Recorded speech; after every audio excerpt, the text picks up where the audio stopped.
Well, good morning. Thanks for checking out my channel. Thanks for getting up this morning. Thanks for your willingness to grow, your willingness to seek, and your willingness to try something new maybe today. So if you're here, I think that's amazing. You've already taken an amazing step. And so let's get into this today. I'm reading this morning from the book of Joshua. And today is the last day of June. So, and I've been really hearing a lot of significance of this July starting, I don't know, in the stars. But I know in my own life, I believe that I'm shifting into a new season. And you might be in that place. There might be a lot of pressure. There might be a lot that has happened recently in the months prior. But I believe that God does work in seasons. And so this right now could be your moment to shift into a new season. And so if that's you, this is for you today. So I'm going to read a little more than normally out of the book of Joshua, the whole chapter, first chapter of Joshua. So after the death of Moses, the Lord's servant, the Lord spoke unto Joshua, son of Nun, Moses' assistant, and said, "Now that my servant Moses is dead, you must lead my people across the river Jordan into the land I am giving them. I promise you what I promised Moses. Everywhere you go, you will be on the land that I have given you. From the Negev desert to the south, and Lebanon mountains to the north, from the Euphrates River on the east to the Mediterranean Sea on the west, and all the land of the Hittites. No one will be able to stand their ground against you as long as you live, for I will be with you as I was with Moses. I will not fail you or abandon you." So real quick, Moses has just died. So again, new season. Joshua was there, Moses' assistant, okay?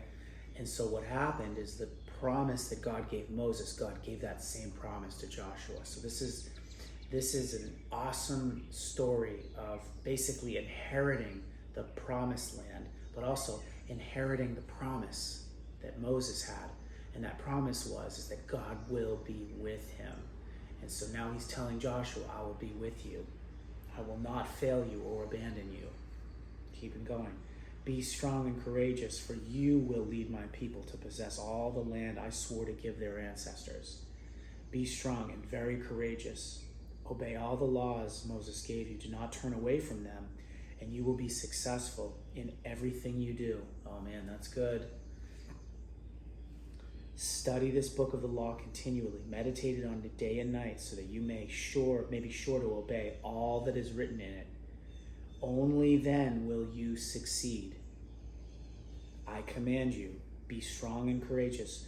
Do not be afraid or discouraged, for the Lord your God is with you wherever you go. Come on now, only then will you succeed. This is a message for us today. This is for us today, okay? This is why we get up. This is why we study. This is why we meditate on this word, this ancient text, all right? And realizing that a lot of times what you're reading, it was a story that took place thousands of years ago, but it means something for our lives today. And a lot of people hear it and they go, well, that doesn't really make sense, or that doesn't mean anything. This is calling us to meditate on it. Think about what this means. Think about how this applies to our lives.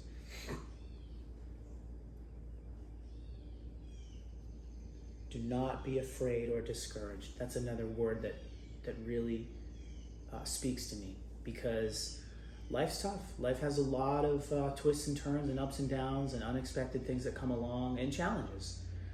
You know, work, finances, relationships, just our own health, and our own mental health, our own physical health, our own spiritual health. It's a life that requires intentionality and work. But as you're shifting into this next season in your life, this is the most important thing. First of all, do not be afraid or discouraged. Do not be afraid, but let's just focus on discouragement here for a minute, okay?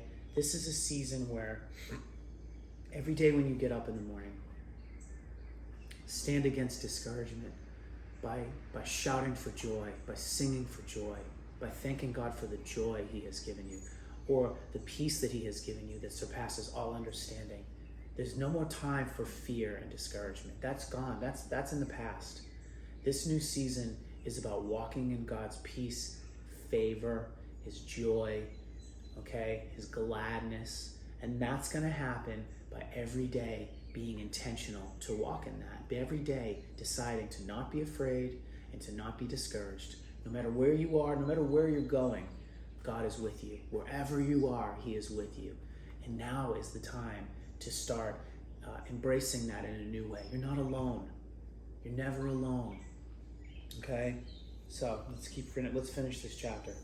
Joshua then commanded the leaders of Israel, go through the camp and tell the people to get their provisions ready. Get ready. In 3 days you will cross the river Jordan and take possession of the land the Lord your God has given you. Then Joshua called the tribes of Reuben, Gad, and half the tribe of Manasseh. He told them, remember what Moses, the servant of the Lord, commanded you. The Lord your God is giving you rest and has given you this land. The Lord your God has given you rest and has given you the land. They haven't even gone there yet. They haven't even gone there yet. He's given it to you. All right? Whatever your dream is, he's given it to you. He's given you rest. He's given it to you. Whatever you're believing for, whatever you think is out there, that new job, whatever you think it is, that blessing, that relationship, that financial breakthrough, that breakthrough in your health, that healing, he's given it to you. He's given you rest. Your wives, children, and cattle may remain here on the east side of the Jordan, but your warriors, fully armed, must lead the other tribes across the Jordan to help them conquer their territory. Stay with them until the Lord gives rest to them as he has given rest to you.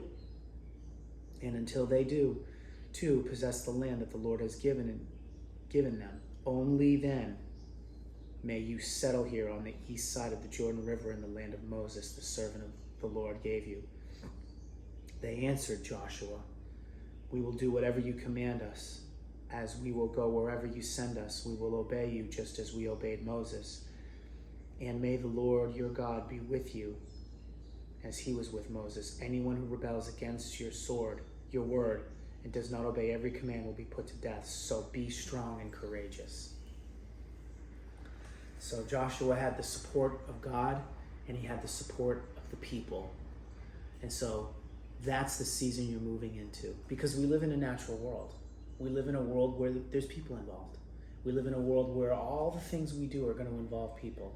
But first, we need to see and understand that God is in control in our lives and he is leading us, okay? So this is something that I would say, read chapter 1, read Joshua chapter 1 again and again and again, and realize that God is talking to you. God is talking to me with this in this new season we're moving into. So I love that. I love this. I think there's so much there that can be pulled out and meditated on. This is one that you want to meditate on continuously. Read it again and again. Let's go through here his whisper today. You will see my goodness. I haven't read this yet. The opposition that has come against you is due to the glory that I am about to reveal to you and through you. The enemy wants to distract you and force you to think that I will not fulfill my promise. You have stood your ground, but weariness is knocking on your door. Beloved, don't give up. Though the enemy has attempted to sift your faith and steal from you, I am coming to avenge you. I call you to walk with active faith, to roar your promises with passion and power, to remind yourself that I am righteous King who never forgets nor turns away from those I love, to resist the temptation to despair, to look with faithful-filled expectation instead of doubt-infused predictions. This is not the time to yield to the temptation to break down and give up. It is time to take up your shield of faith, to slice through the darkness with the sword of my word. I'm coming to overturn the plans of the enemy that have been put into motion against you. You will see my goodness. And the scriptures from Luke 22, chapter 31 and 32. Peter, my dear friend, listen to what I am about to tell you. Satan has demanded to come and sift you like wheat and test your faith, but I have prayed for you, Peter, that you would stay faithful to me no matter what comes. So stay faithful to the Lord today. Your season is changing, and you're moving into a new place, a new thing that God is doing. I believe it, that the seasons are changing right now. Do not be afraid or discouraged. That's the message for today. Believe it, receive it. He has given you rest, and he has given you this land. He has given you that blessing. He has given you that breakthrough. It's already done, and he's given you rest. So rest in that. Thank you again for watching this. Comment anything, prayer requests, any ideas, any thoughts. Let's do this life together, guys. Thank you. I love you.